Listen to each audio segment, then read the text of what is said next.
regards, right? And also my information is in the system. And I'm going to say this. I'm the type of nurse who like does my due diligence in terms of like trying to understand who my patients are. And so I look at everything. There is a possibility that she didn't care to look at like my history or the like inside my file, whatever. But my assumption at that time was that you have to see that I'm one of you. Like, I worked in this system. Like, I'm a nurse. I'm not a street person. I didn't say those things, but that was the feeling, because of what I was getting from her was that she didn't believe that I was truly in the amount of pain that I was in. And so at that point, I go back to where I was on the floor. And now I start to triage the room.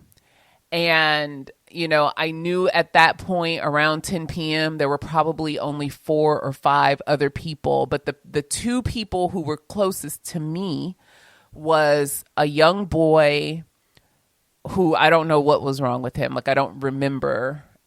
Or what I remember is that I couldn't tell what was wrong with him. So I was just like, I don't know what that is. I don't know what he's here for, but he seemed stable.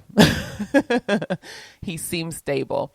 And then directly across from me was a white couple, and the woman she was holding her hand as if she had, either sprained or broken her wrist or maybe a finger. Like, she was holding it very, gingerly. And her husband was also sitting there in a way to kind of, protect her from bumping it and whatever. But even as she was holding her arm and hand like that, they were laughing and talking as if things were normal. And so I just said to myself, okay, so I definitely should be called before these 2 people, because I'm in so-called 10 out of 10 pain and they look stable for the most part. Like, this isn't necessarily an emergency for them, but they have something going on. And so now I'm acting as my own triage nurse, right? As I am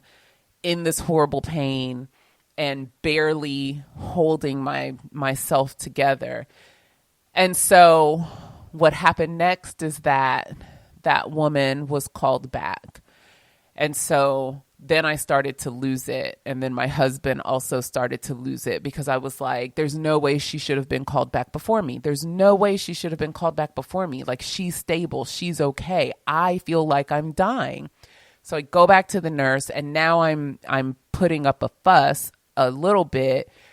And she gives me the stupid statement again. And then I told her, listen, I'm a nurse. I understand how triage works, and I'm actually triaging this room right now. And like, I know I should be back there. I know I should have been called before her. So she rolls her eyes and she's annoyed with me, and that's okay. And so I eventually am called back to the back close to 11 p.m. So I get to the back, and before I even get to like the bed, you know how ERs work where there are like curtains and beds. There's not actual rooms, but there's like curtains between the beds, and that's as much privacy as you're going to get back there. So before I even get to my bed section, the doctor who was assigned to treat me that night meets me in the hallway. And he starts asking me questions right there in the hallway. And so, again, I'm a nurse. I understand how these things work. And I understand that this is highly inappropriate for him to be talking to me in the hallway. However, in the moment, I'm in so much pain that I'm just willing to do whatever, like I'm just happy to have the attention of a physician on me. And I think also I may have been thinking that this physician that he saw the emergency and was trying to get his assessment done, as quickly as possible. Like that, I think that's what my heart hoped was taking place. So he starts talking to me and he's asking me questions. And of course, one of the first questions that you're always going to be asked as a woman is, when was your last period? No, first he asked me, is it possible that I could be pregnant? Because I told him, that I was feeling this pain and where I was feeling it in my stomach and in my rectum. And it was just like so horrible. And he's like, is there a possibility you can be pregnant? And I said, no, there's not a possibility I'm pregnant. And he says, well, how can you be sure? And he has a very, he has a jovial attitude, but I'm not in the jovial mood. And so I'm just like, my face was very much, don't play with me. Like, don't play with me. But I told him, I'm sure I'm not pregnant because I have an IUD for birth control. And he says, oh, that's it right there. That's the problem. I'm sure that's it. And I said, no, that's not the problem. And he says, oh, Miss Willoughby, you don't know. No, he didn't know because he hadn't even looked in a chart or anything at this point. So he doesn't know who I am. So now I have to tell this man who I am. So he's like, you don't know these things. I've seen these things do the worst. They just really mess women up. And I'm sure that's what it is. And I said, well, I'm sure that's not what it is because I'm an OBGYN nurse and I have had this IUD in for 3 years and it's never given me a problem. That's not what the issue is. And so now this doctor and I are standing in the middle of the hallway discussing my freaking birth control. And I'm like arguing with him, like we're in this debate about how horrible IUDs are or are not, right? And so I finally said to him, listen, can you just order a CT scan? If you order the CT scan and the CT scan is normal, I will go home and I will see my doctor on Monday. I just need to know that there's not something serious happening. And he tells me, he gives me the whole, you're going to run up your insurance and whatever. You're going to run up your insurance and I don't even think that's necessary. You could just follow up with your OB on Monday. And here's the thing. Even if he thought that it was an IUD issue, like if he thought my IUD perforated something, we still need a test. But he didn't want to do anything. So anyhow, I'm bargaining with him to just order a CT scan so I can get the CT scan and I can go home. And please give me something so that this pain stops, because I still felt as intense as the pain was when the pop happened on the subway. Now I am 5 hours later and the pain is the same. And so, so he agreed. He agreed to order the CT scan. He also ordered morphine for me to receive by IV. So they put me in my bed place and they give me a shot of morphine and then I'm asleep. I wake up probably around close to 2 a.m. is when the staff came to get me to go to the CT. So I go into the CT. I'm barely awake for it because now I've had morphine and so I'm no longer in pain. But I still feel something so very wrong. And that it just, like I said earlier, like it felt like I was slipping. And that's the only thing I could think. I was like, something like this just isn't right. Like something is so wrong. Like it feels like I'm slipping. And I don't even think I knew at that moment what I meant by slipping. I just kept saying that like it feels like I'm slipping. And so, so they take me for the CT, they bring me right back. And then I'm left to go to sleep again. About an hour later, someone came to update me that they were still waiting for the OB on call to come and see me. And I asked about the CT scan and I was told that my CT scan was normal. I want to go back for a second because at the time that he ordered the CT scan, like we'd had our whole conversation and debate in the middle of the hallway. And then I was put in the bed. This doctor, not once did he never listened to my heart and lungs with the stethoscope. He did not press on my abdomen, like all of the things that would warrant a complete physical of a patient. He did not perform. He never ever, ever touched my body. We'll come back to that again.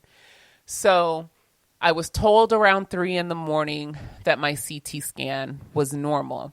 At that point, the medicine is wearing off. I'm feeling the pain again, just as intense as I was feeling it when it first happened at 6 or so in the evening when I was on the subway.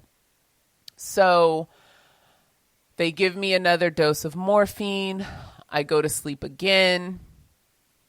When I am woken up again, I was told that a nurse practitioner was coming to get me since the OB on call couldn't make it to me.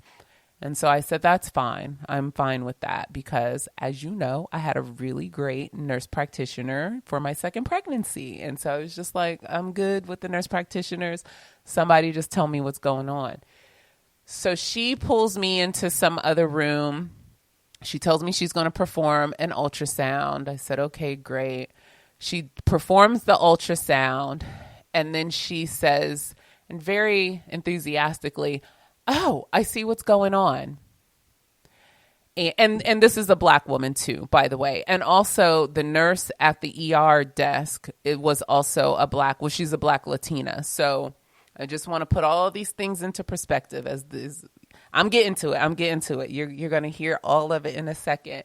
So this nurse practitioner, she enthusiastically says, oh, I see what's going on. I see what's going on. And I sit up. I'm like, oh, thank God. Okay. What's going on? And she says, it looks like you're ovulating. Y'all, I lost my shit. Lost my shit all on her. And I screamed at her, I have not been in this ER on my hands and knees for you to tell me that I'm close to my period. I know what my cycle is. I know exactly where I am in my cycle. This is not ovulation pain. There is something wrong with me, and y'all need to find it, and you need to fix it. But I yelled, like I was not as calm as I sound right to you right now. And so at that moment, she pretty much was over me as much as I was over her. And she told me, I'm going to write a script to cover you in case you have an STD, and you can just follow up with your doctor on Monday. And so this is at 6:00 on Saturday morning. I've been in this ER for 12 hours, and I am still as bad off as I was when I arrived. But now I have a prescription for STD medications that I don't need. It was very much, it was to be ugly. It was definitely to be ugly. It was, again, a stereotype. It was absolutely dismissive of everything that I was experiencing. And so it was a slap in the face to be given, and for my husband to be there, with me the entire time, to be given prescriptions for STDs. Like, it wasn't even like, we'll give you a referral to a gastroenterologist. It was, there's nothing wrong with you, get out. So we left the emergency room, and we got home. And I just climbed into bed, and I felt defeated, and I felt played. I was angry, but I was just like, I'm going to just go to sleep. And my husband was very, he was upset, and he was absolutely concerned because by that point I was sweating profusely. And so, he just kept saying, let me just take you to another hospital. Let me take you to another hospital. And I was so angry that I was just like, I don't want anybody else to touch me or look at me. I trust my doctor. I'll show up at my doctor's office on Monday and we'll figure it out then. For now, I'm just going to go to sleep. And that's what I did. I slept that entire day. I slept the entire day. And so my husband had to go to work that night.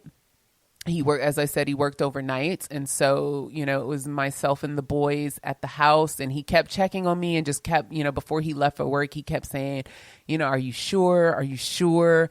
Because the thing about his job, so he works as a medical technologist. And so where the laboratory that he was working in, he didn't work at a hospital laboratory. He worked like at an